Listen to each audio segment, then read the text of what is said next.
কেন আনসার এই কাজটা করতে পারে না, কেন পারে নাই, কিন্তু না পারার পিছনে কোন এলিমেন্টটা আনসারের আছে সেটা সম্পর্কে আমরা কেউই সঠিকভাবে হয়তো অনুসন্ধান করতে পারি না। সে কিন্তু he is not designed, he is not trend in that line. দীর্ঘদিন ধরে বিভিন্ন বাহিনী, বিভিন্ন দপ্তর নিয়ে অনেক কিছু জানেন, অনুসন্ধান করেন, এবং পুরো দেশবাসী, অন্য যারা আছে তাদের এখানকার বিভিন্ন স্তরগুলো সম্পর্কে তাদের মানে সার্বিক ধারণাই আসলে ঠিক নাই। কারণ কি? কারণ একটা, যেটা হচ্ছে এই বাহিনীটা যে কনসেপ্ট নিয়ে, যে ধারণার ভিত্তিতে গড়ে তোলা হয়েছিল 1976-এ এবং তার আগে 1948-এ, সেই ধারণার ভিত্তিতে এই বাহিনীটা স্তর ভিত্তিক ধাপে ধাপে গড়ে উঠে নাই। কেন উঠে নাই? কারণ হচ্ছে এটার মধ্যে অনেকগুলো অঙ্গ সংগঠন টাইপ স্ট্রাকচার রয়েছে, অবকাঠামো রয়েছে, যেগুলো বিভিন্ন সময় বিভিন্ন আত্মীকরণ, অন্যান্য, যেমন মনে করেন কেউ হয়তো সর্বহারা থেকে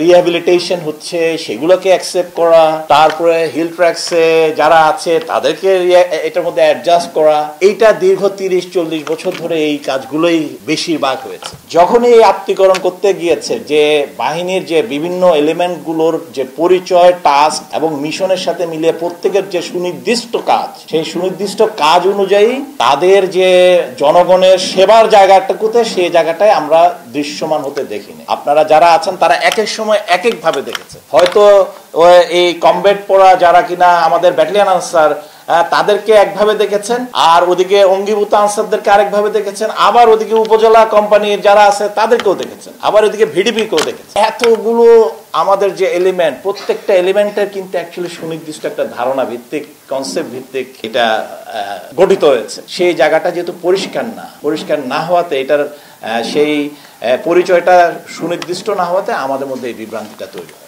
এখন আমরা আসলে মৌলিক এই বৈষম্যর জায়গাটা তৈরি যেহেতু হচ্ছে সেই জায়গায়, যে প্রত্যেককে যার যার যে নিজস্ব কাজ এবং তার যে প্রাপ্তি, তার যে সক্ষমতা, সেই জায়গাটা যেন আমরা সবাইকে সুনির্দিষ্টভাবে বুঝিয়ে দিতে পারি, সেটার প্রচেষ্টা আমরা আমাদের বিভিন্ন পর্যায়ে মত বিনিময়ের মাধ্যমে, বিভিন্ন পর্যায়ে আমাদের যত ধরনের প্রত্যাশা, যত ধরনের হতাশা, সবগুলোকে আমরা যাচাই বাছাই করে আমরা দেখেছি যে ইনশাল্লাহ আমরা এই বৈষম্যগুলো দূর করা সম্ভব। কিভাবে সম্ভব?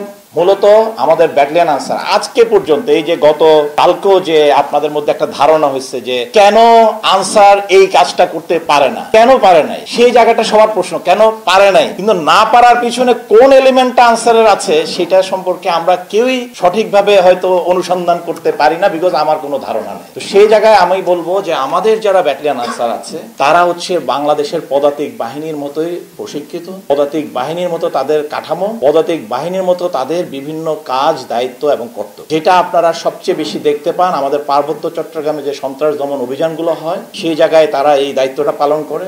সো তাদের কাছে আমাদের দেশবাসীর যে চাওয়ার জায়গা, সেটা হচ্ছে রাষ্ট্রের নিরাপত্তা এবং সার্বভৌমত্ব রক্ষায় এরা সরাসরি অংশগ্রহণ করে। সো তার কাছে আপনি যে প্রত্যাশাটা রাখবেন, রাষ্ট্রের যে গণপ্রতিরক্ষা বাহিনী হিসেবে, যে ফার্স্ট লেয়ার হিসেবে, যে সে ডিফেন্সে বাংলাদেশ সেনাবাহিনী হোক বা নৌবাহিনী, যে কোনো বাহিনী, বিজিবি, সবাইকে যে সহযোগিতা করা, সাহায্য করা এবং প্রতিরক্ষায় ভূমিকা রাখা, যে কোনো দেশের প্রয়োজনে সন্ত্রাস দমন অভিযান হোক বা যে কোনো ওই বাহিনীগুলোর যে ধরনের কার্যক্রমগুলো আছে, সেই কার্যক্রমের সাথে মিলিয়ে যে ভূমিকা রাখা, সেই জায়গায় এই ব্যাটালিয়ন আনসাররাই ভূমিকা রাখতে তাদেরকে প্রশিক্ষিত করা হয় এবং সেভাবে তৈরি করা হয়। এখন তাদের যে এক্সপেকটেশন, সেটা যখন আমি আমার অঙ্গীভূত আনসারদের ক্ষেত্রে কিন্তু একই না, they are not in the same line. তারা হচ্ছে একটা কন্ট্রাকচুয়াল সার্ভিসে, তাদের জন্য আমরা যে প্রশিক্ষণটা দেওয়া হয় সেটা হচ্ছে বিভিন্ন কেপিআই এর যে পয়েন্ট প্রোটেকশন বলে, এটা যে আপনি একটা সুনির্দিষ্ট জায়গার সুনির্দিষ্ট পরিধির মধ্যে এই নিরাপত্তাটা দেওয়া হয়। এর বাইরে কিন্তু সে যদি আপনি গিয়ে নিরাপত্তার কথা জিজ্ঞেস করেন, সে কিন্তু he is not designed, he is not trend in that line.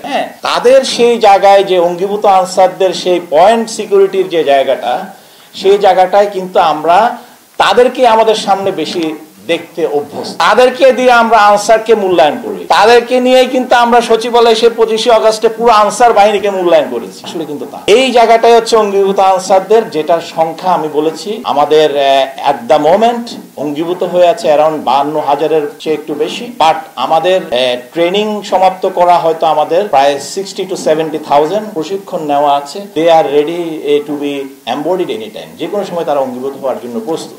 এখন এই যে বৈষম্যটা কেন হয়েছে, কারণ ওরা যে 3 বছর পর তার যে একটা রেস্ট প্রথায় চলে যায়, যেটা অনেক দীর্ঘস্থায়ী হয়ে যায়, সে রেস্ট প্রথায় যাওয়ার কারণে সে একটা সুনির্দিষ্ট সময়ের পরে তার কোনো চাকরির কোনো থাকে না, কোনো সুযোগ সুবিধা থাকে না, সে একটা বঞ্চিত হয়ে যায়। তখন ওই কারণেই তারা কিন্তু এই বঞ্চনা থেকে তারা তাদের দাবি দাওয়াগুলো পেশ করেছে।